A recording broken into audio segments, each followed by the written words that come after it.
engine block. It arrives at this plant partially made.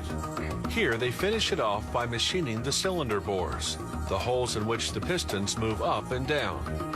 The tool carves a crisscross pattern on the cylinder bore walls. Lubricating oil will cling to the grooves in this pattern, enabling the pistons to move smoothly. After machining, the engine block travels upside down to the engine assembly line. When it arrives there, a scanner records the block's traceability code, a barcode that enables the factory to track the block through every stage of production. As the engine block travels down the line, error-proofing devices ensure that each component is installed properly.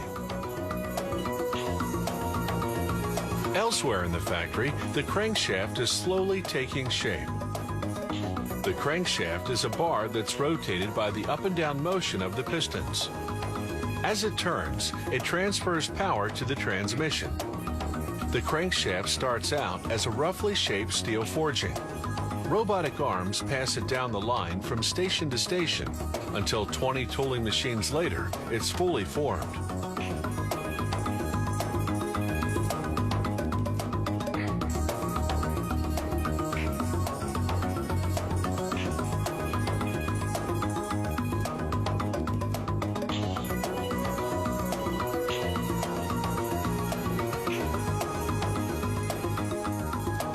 Now they install a steel disc with teeth, called the reluctor ring.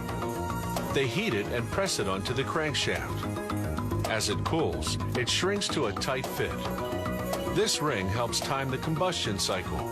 As it spins, its teeth pass in front of a sensor, which reads the crankshaft's position and tells the engine to fire the spark plugs at precisely the right moment. Now they balance the crankshaft. If it's off kilter, the engine will vibrate. A computer analyzes the spin and determines whether they need to drill out metal at certain points to achieve equilibrium. Back on the engine assembly line, the engine blocks are still upside down. A robot lubricates the 4 bearings on which the crankshaft will turn. Then it drops the crankshaft into position.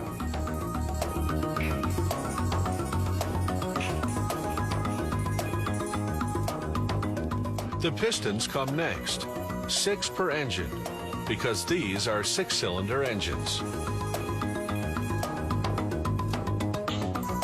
The pistons are made of aluminum. Robots install them into the cylinder bores of the engine block. A steel connecting rod attaches each piston to the crankshaft. Now workers can close up the back of the engine block.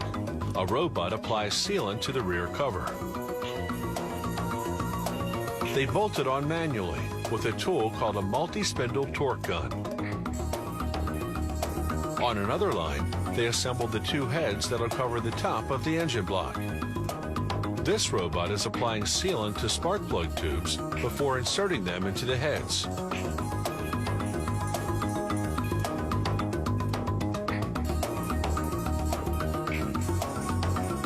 The heads cap off the cylinder bores. They provide each cylinder with a spark plug and 4 valves, 2 for allowing the fuel mixture in and 2 for releasing the exhaust. The black tubes running front to back are the camshafts, the components that open and close those valves. There are 4 per engine.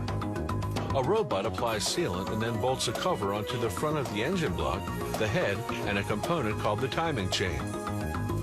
This chain connects the crankshaft to the camshafts so that they rotate in unison.